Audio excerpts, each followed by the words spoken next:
ವಿಧಾನ ಪರಿಷತ್ ನೈಋತ್ಯ ಪದವೀಧರ ಕ್ಷೇತ್ರದ ಬಿಜೆಪಿ ಅಭ್ಯರ್ಥಿಯಾಗಿ ಆಯನೂರು ಮಂಜುನಾಥ ಸ್ಪರ್ಧಿಸಲಿದ್ದು, ನೈಋತ್ಯ ಶಿಕ್ಷಕ ಕ್ಷೇತ್ರದ ಬಿಜೆಪಿ ಅಭ್ಯರ್ಥಿಯಾಗಿ ಕ್ಯಾಪ್ಟನ್ ಗಣೇಶ್ ಕಾರ್ಣಿಕ್ ಸ್ಪರ್ಧಿಸಲಿದ್ದಾರೆ. ಈ ಬಗ್ಗೆ ಮಂಗಳೂರಿನಲ್ಲಿ ಮಾಧ್ಯಮಗೋಷ್ಠಿ ನಡೆಸಿ ಮಾತನಾಡಿದ ಗಣೇಶ್ ಕಾರ್ಣಿಕ್ ಅವರು, ಈ ಬಾರಿಯ ನೈಋತ್ಯ ಶಿಕ್ಷಕರ ಕ್ಷೇತ್ರದ ಚುನಾವಣೆಗೆ ಸ್ಪರ್ಧಿಸಲಿದ್ದು, ಎಲ್ಲರೂ ಮತ ನೀಡಿ ಗೆಲ್ಲಿಸಬೇಕೆಂದು ಕೇಳಿಕೊಂಡರು.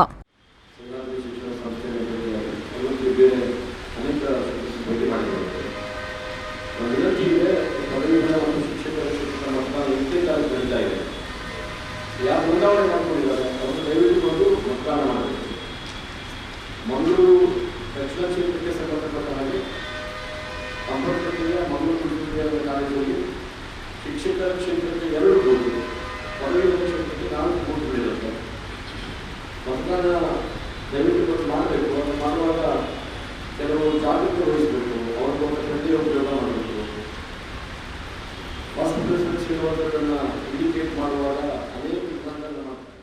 ಅನಂತರ ಆಯನೂರು ಮಂಜುನಾಥ್ ಅವರು ಮಾತನಾಡಿ, ಜೂನ್ 8ರಂದು ಪದವೀಧರ ಕ್ಷೇತ್ರದ ಚುನಾವಣೆ ನಡೆಯಲಿದ್ದು, ಶಿವಮೊಗ್ಗ, ಚಿಕ್ಕಮಗಳೂರು, ಮಂಗಳೂರು, ಉಡುಪಿ, ಕೊಡಗು, ದಾವಣಗೆರೆ ಬಿಜೆಪಿ ಅಭ್ಯರ್ಥಿಯಾಗಿ ಸ್ಪರ್ಧಿಸಲಿದ್ದೇನೆ. ಪ್ರಥಮ ಪ್ರಾಶಸ್ತ್ಯದ ಮತ ನೀಡಿ ಗೌರವಿಸಬೇಕು ಎಂದು ಹೇಳಿದ್ರು. ಪ್ರಥಮ ಪ್ರಾಶಸ್ತ್ಯದ ಮತ ನೀಡಿ ಗೆಲ್ಲಿಸಬೇಕೆಂದು ಹೇಳಿದ್ರು.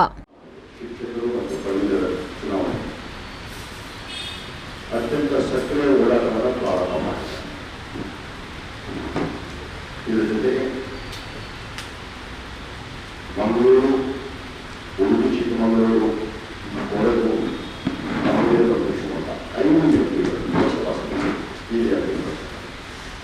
5 ಜನ ಸಂಸದರು ಕೂಡ